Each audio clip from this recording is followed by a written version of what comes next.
Assalamualaikum warahmatullahi wabarakatuh. Alhamdulillahirabbil alamin. Asyhadu an la ilaha illallah wa asyhadu anna Muhammadar Rasulullah sallallahu alaihi wasallam wa ala alihi wa ashabihi amma ba'du. Halo teman-teman semua, sebangsa dan setanah air di seluruh Indonesia, apa kabar? Semoga kita semua dalam keadaan sehat walafiat. Amin. Video kali ini saya akan berbagi tips atau trik untuk orang-orang yang susah bangun sholat subuh. Di antaranya, pertama, jika itu memang terjadi pada diri sendiri, tipsnya adalah: 1.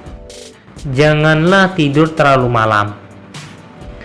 Kalau tidur terlalu malam, dipastikan berat untuk bangun melaksanakan sholat subuh. Apalagi sudah lewat tengah malam, bahkan menjelang dini hari baru tertidur. Nah, itu berat sekali untuk dibangunkan melaksanakan sholat subuh. Paling tidak ya jam 10 atau jam 11 itu sudah harus tidur, berdoa kemudian tidur. Yang kedua, pasang alarm. Nah, ketika pasang alarm ini, pilihlah nada dering yang keras yang bisa mengagetkan. Janganlah pilih nada dering yang lembut. Nanti kalau nada deringnya yang lembut atau pelan, malah kita seperti terbuai. Jadi tidurnya makin terlelap, makin enak. Kemudian terkait dengan alarm ini, jauhkanlah posisi alarm. Sekarang mungkin alarm itu ada di setiap semua HP. Ada alarmnya ya kan?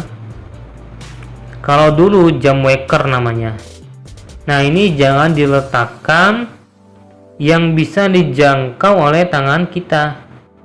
Nah, ini biasanya nggak sadar.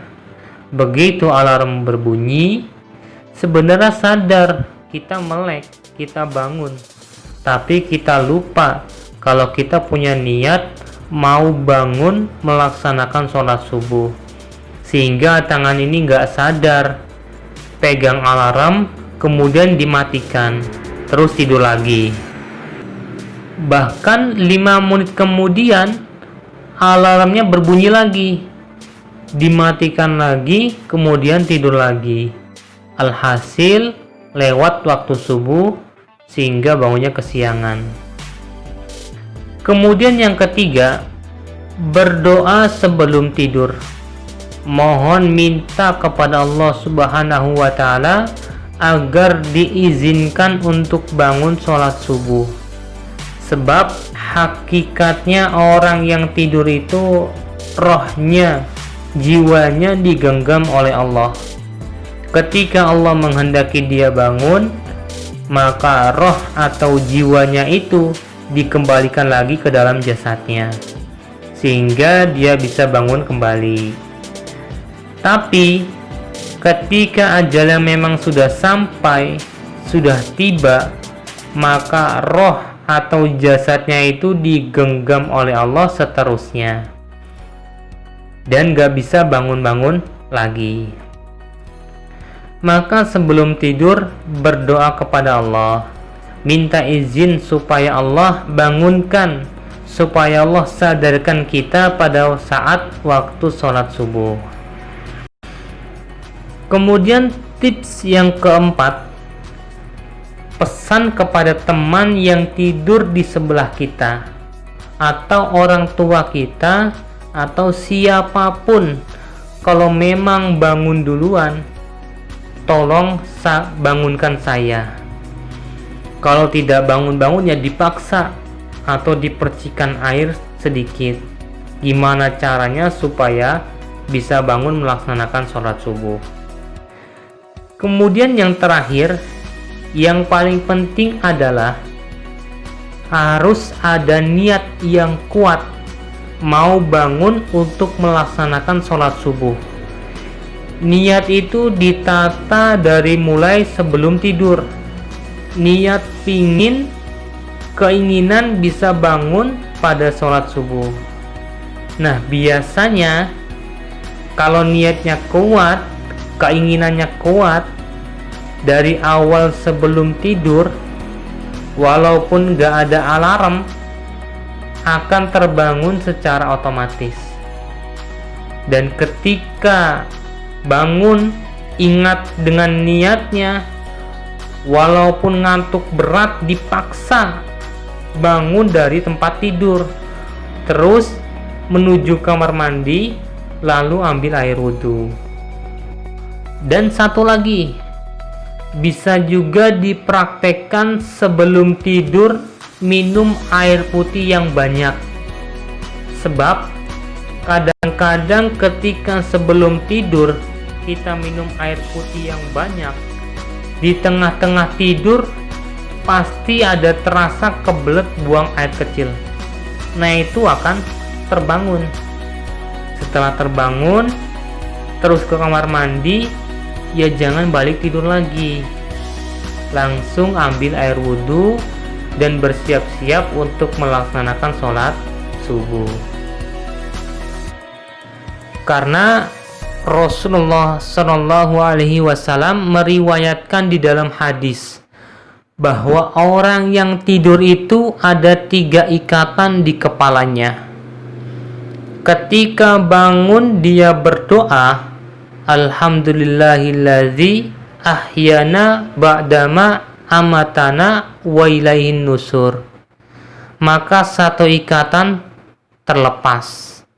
Atau baca istighfar, pokoknya bangun dari tidur langsung berdoa, maka 1 ikatan akan terlepas. Kemudian ketika dia bawa ke kamar mandi, lalu ambil air wudhu, maka 1 ikatan lagi akan terlepas. Dan ketika dia lanjutkan dengan sholat, entah sholat sunnah atau sholat tahajud, maka ikatan yang ketiga akan terlepas. Jadi semua ikatannya di kepala akan terlepas, sehingga seger lagi. Ya memang itu semua harus dipaksakan. Satu lagi, di dalam riwayat disebutkan, orang yang tidur gak bangun untuk melaksanakan sholat subuh, itu telinganya dikencingin setan, atau menjadi WC-nya setan telinga kita. Masa iya kita mau telinga kita jadi WC-nya setan? Nah, mungkin itu kira-kira tips apabila terjadi pada diri sendiri. Maka itulah beberapa tips, trik, dan juga motivasi dari hadis Rasulullah Shallallahu Alaihi Wasallam agar kita selalu semangat dan rutin giat untuk bangun pada saat waktu sholat subuh dan melaksanakan sholat subuh. Terima kasih. Alhamdulillah, jazakumullahu khairah. Wassalamualaikum warahmatullahi wabarakatuh.